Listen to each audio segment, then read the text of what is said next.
yeah, these days we don't get much sun. It's raining so much, so whenever it's out, I try to make use of the opportunity. Just wanted to quickly comment on something I said in the last video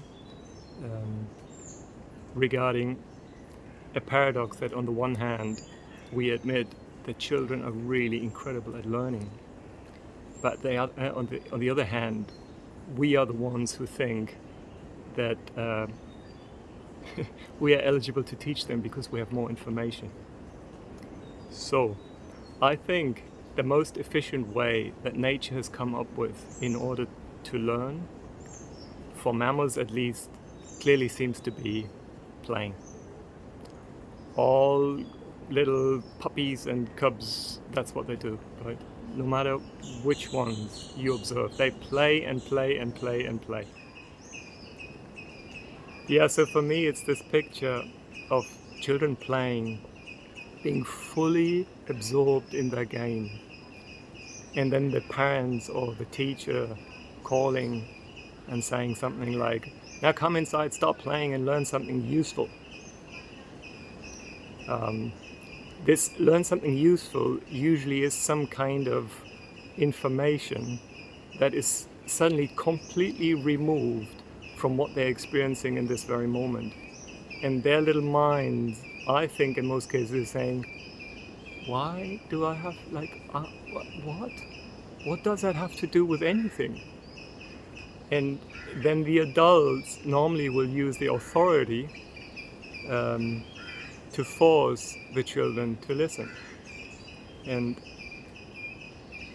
for me, that manifested very, very clearly in one situation when my daughter was 10 years old.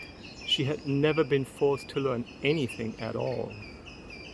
And we came to Goa, and the first day in a little so-called alternative school, she was told to please attend a history class. And to watch her face going like, history? I'm not interested in history. I want to do something different. But even though this was alternative, there was still classes. So please come in now, sit down and listen. But that made absolutely zero sense to her, because why would I learn something that I'm not interested in? And if you really were to watch that in slow motion, it's heartbreaking, because it becomes absolutely obvious that even in that, there is an element of violence.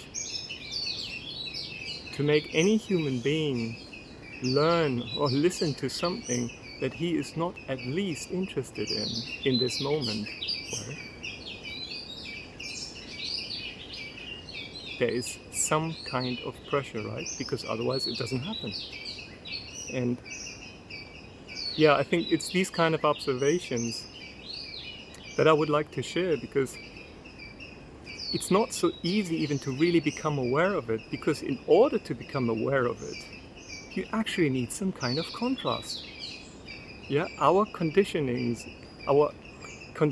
that have happened over a decade, 2 decades of conventional education, they are by now almost a global phenomenon. And in order to become aware of these conditionings, we need some kind of contrast.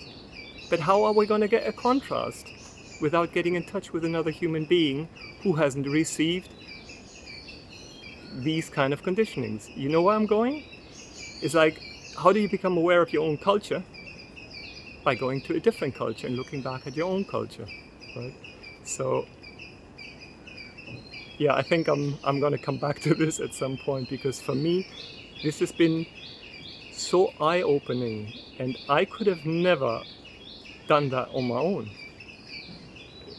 And that's why I said in the last video, like, I felt I was given an opportunity to learn by observing my own daughter, because I got to witness another human being that was less conditioned than me. I leave it for here, for today. Catch you later.